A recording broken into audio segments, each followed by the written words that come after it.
Salut, je suis Andrew, j'ai 19 ans. Tu sais quel genre de gars les filles aiment bien? J'ai trouvé la réponse à la question il y a pas longtemps.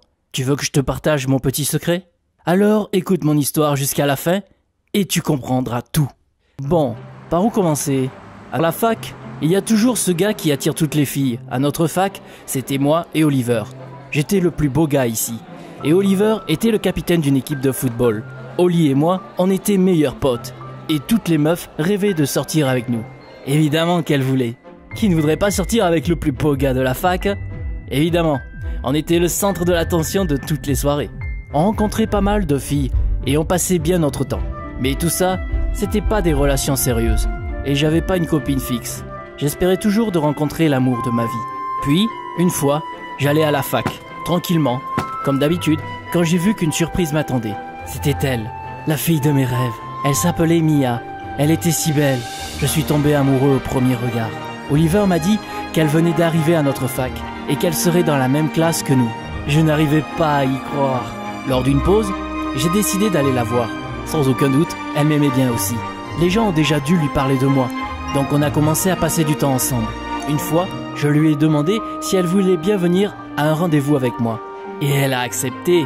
Je suppose qu'être copine du gars le plus populaire de la fac, ça lui plaisait bien comme idée. Ses amies seraient tellement jalouses.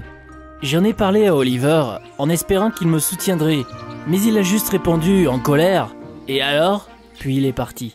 J'étais pas énervé, mais entendre ça de la part de mon meilleur ami, je ne m'y attendais pas quoi. Et puis il s'est passé un truc vraiment inattendu. Je marchais avec Mia dans un parc, on parlait tranquillement, puis j'ai eu un message vocal. Je ne connaissais pas le numéro. Mia m'a demandé « Qu'est-ce qu'il y a Andrew ?» Je voulais savoir aussi. Donc j'ai mis sur haut-parleur. C'est là que j'ai entendu une voix féminine inconnue. « Andrew, t'es où? Pourquoi tu ne réponds pas à mes appels? Tu veux me quitter? Je t'attends, ta copine Angie. » Qu'est-ce que c'est que ce truc? C'est qui Angie? Je ne comprenais rien à ce qu'il venait de m'arriver là. Mia m'a regardé en colère et m'a demandé « T'as une copine ?» J'ai essayé de la convaincre que c'était juste une blague de merde. Mais Mia ne m'a pas cru. Elle a répondu qu'elle ne voulait pas sortir avec un menteur et est partie. J'ai commencé à réfléchir. Qui et surtout, pourquoi quelqu'un m'enverrait un message comme ça?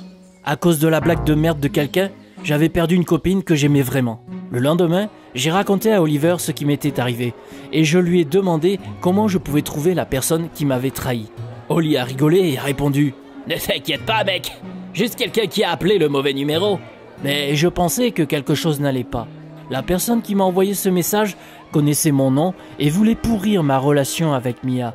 Donc j'ai juste rappelé le numéro pour voir qui c'était. Le téléphone sonne. D'une manière ou d'une autre, le téléphone dans la poche d'Oliver a commencé à sonner. Suspect. Il a eu peur et a refusé l'appel entrant. C'est là que j'ai compris. C'était Oli depuis le début. Oliver n'avait plus qu'à avouer qu'il avait fait ça exprès. Le truc, c'est qu'il aimait bien Mia aussi et ne pouvait pas la laisser sortir avec moi. J'étais en colère. Comment mon meilleur pote pouvait me faire ça? J'ai vu Mia marcher dans la rue et j'ai décidé de tout lui expliquer. Mais elle a refusé d'écouter, disant que c'était fini entre nous. Et que ce jour-là, elle allait en rendez-vous avec le mec le plus cool de la fac, Oliver. Je bouillais de rage. Mon meilleur ami avait volé ma copine. Mais je n'allais pas me laisser faire. J'ai commencé à réfléchir à ce que je devais faire pour que Mia laisse tomber Oliver et revienne vers moi. Et le destin m'a tendu la main. Après quelques jours, j'ai écouté leur conversation. Mia disait à Oliver qu'elle n'était pas du tout prête pour le test de maths. Elle avait peur de ne pas réussir. Oli a répondu qu'il l'aiderait et lui donnerait les bonnes réponses. Eh bien, c'est là que j'entrais en jeu. Pendant le test, j'ai vu Oliver placer la feuille dans les réponses sur la table de Mia. C'est le moment que j'attendais, donc je l'ai discrètement échangé avec ma feuille. Haha, t'as compris, hein? Je n'avais mis que de mauvaises réponses. Pas compliqué de deviner ce qu'il s'est passé ensuite. Mia a eu la pire note possible et était en colère contre Oli, bien évidemment. Je les ai entendus se disputer. Après les cours, je suis allé voir Mia et lui ai demandé si elle voulait bien ressortir avec moi. Mia réfléchit un peu et m'a demandé « T'es sûr que tu n'as pas une copine ?» Je lui ai juré que c'était une farce de merde et elle a accepté. Ha! Échec et mat, Oli! Le lendemain, on s'est retrouvés sur la plage avec Mia. On marchait tranquillement et on bavardait de tout et de rien. Aucun problème à l'horizon. Quand d'un coup, il y a eu des aboiements dans des buissons juste à côté. Oui, j'ai une peur morbide des chiens. C'est pour ça que j'ai crié et commencé à courir. Bien sûr, j'ai laissé Mia sur la plage, en tête à tête avec un chien. Je ne pensais tout simplement plus à elle à ce moment-là. Ça me tétanisait de savoir qu'il y avait un chien juste à côté. Quand je me suis calmé, il était déjà trop tard. J'étais loin de la plage et j'ai réalisé que j'avais laissé Mia seule. Je l'ai appelée pour m'excuser. Mais elle m'a répondu qu'elle ne me pardonnerait jamais une telle trahison. Et elle m'a dit qu'elle avait croisé Oli, qu'il avait raccompagné chez elle du coup. Puis j'ai compris qu'il n'y avait pas eu de chien du tout. C'était juste Oli avec une enceinte et des enregistrements d'un chien enragé caché dans les buissons. Il connaissait ma peur et l'a utilisée. Là, c'était la guerre. Oliver n'était plus mon pote et j'allais bien me venger. Oli et Mia avaient un rendez-vous dans quelques jours. Je savais à quel restaurant ils allaient. Alors je les ai attendus là-bas. Quand Oliver a reçu la soupe qu'il a commandée, j'y ai versé quelques gouttes de laxatif. Bien sûr, 5 minutes après avoir vidé l'assiette, il a couru aux toilettes. Évidemment, il y restait un bon moment. Et Mia a commencé à devenir nerveuse. Puis, elle a commencé à paniquer quand elle a reçu la note. À ce moment-là, je suis entré, comme par accident, dans le resto. Je lui ai menti en disant que j'ai vu Oli partir à son entraînement. Mia était très en colère contre Oli, pour avoir choisi le foot au lieu d'elle. J'ai dit à Mia que je paierais la note, et je l'ai invitée à passer la soirée ensemble. Mia a réfléchi, puis a accepté.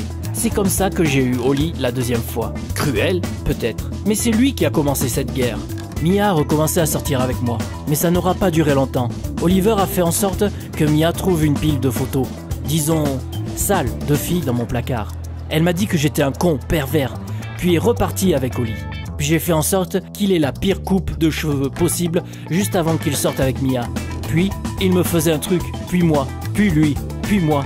Et ainsi de suite. On s'arrêtait plus. Un beau jour, on était nous trois, en compagnie de nos potes communs, au bord de la piscine dans une arrière-cour. Je ne me souviens même plus avec qui Mia sortait à ce moment-là, si c'était moi ou Oli. Mais on continuait à se battre, plus cruellement et désespérément qu'avant. J'avais trollé Oli plusieurs fois, juste devant les autres. Évidemment, j'en voulais toujours plus. Donc j'ai dit à tout le monde que j'allais faire un plongeon spectaculaire. Mes potes ont dit que ce serait génial. Alors, j'ai grimpé. Une fois tout en haut, j'ai eu peur, mais j'ai décidé de le faire pour impressionner Mia. Donc je me suis approché du bord, et à ce moment-là, quelqu'un me pousse. J'ai fait ma petite glissade dans une pose plutôt inconfortable et disgracieuse, disons. Je suis tombé dans la piscine, et je me disais que mon plan de plongeon spectaculaire n'était peut-être pas si spectaculaire que je l'aurais voulu, finalement. Quand je suis remonté à la surface, j'ai vu que tout le monde rigolait. Mia était rouge comme une tomate. Que s'était-il passé? Qu'est-ce qu'il regardait? J'ai regardé derrière moi, et j'ai vu que je n'avais plus mon maillot de bain. Ouais, tout le monde m'avait vu tout nu, et Mia aussi. C'était tellement embarrassant. Et je savais qui était le fautif. J'ai repris mon maillot de bain, et je suis sorti de la piscine. Oli se moquait de moi aussi, et je l'ai approché les poings levés. Je criais qu'il avait commencé en premier. Oliver disait qu'il méritait plus Mia. On a commencé à se disputer, jusqu'à ce que Mia nous arrête. Elle nous regardait avec dégoût en disant « Je suis tellement fatigué de vous deux là. Oui, vous deux. Si j'avais su que les deux gars les plus cool de la fac étaient en fait deux gros cons, je ne serais jamais sorti avec vous. D'ailleurs, aujourd'hui j'ai un rencard, mais pas avec toi Andrew, ni avec toi Oli. J'y vais avec Ricardo. » Puis elle a montré le nerd mince qui avait 1 an de moins que nous à la fac. J'ai été surpris et j'ai demandé « Mais pourquoi ?» Mia a répondu « Parce que lui, il a un cerveau, contrairement à vous. Lui au moins pourra m'aider à faire mes devoirs. » Puis elle est partie avec ce mec.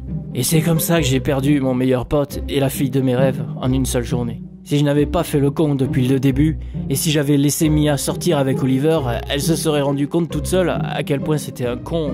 Puis elle serait revenue vers moi, mais il était trop tard. Alors, tu comprends maintenant quel genre de mec les filles aiment? Les mecs sensés, sensibles, pas comme Oliver quoi. Au bout d'une semaine environ, j'ai découvert que quelqu'un avait posté la vidéo de moi dans la piscine sur internet. Quelqu'un m'avait filmé en train de voler, sans mon short de bain, et l'a posté sur YouTube. C'est comme ça que je suis devenu le gars nu de la piscine, de la fac, tristement célèbre. Et je suis passé du gars populaire à rien du tout en un clin d'œil. Plus aucune fille ne voulait sortir avec moi. Visiblement, je resterai célibataire à vie. Partagez cette vidéo les gars, je veux que tout le monde sache que ce n'était pas ma faute, que c'est à cause d'Oliver. C'est lui qui a commencé tout ce bordel. D'ailleurs, dis-moi dans les commentaires ce que je devrais faire par la suite. Faut que j'ai ma vengeance ultime.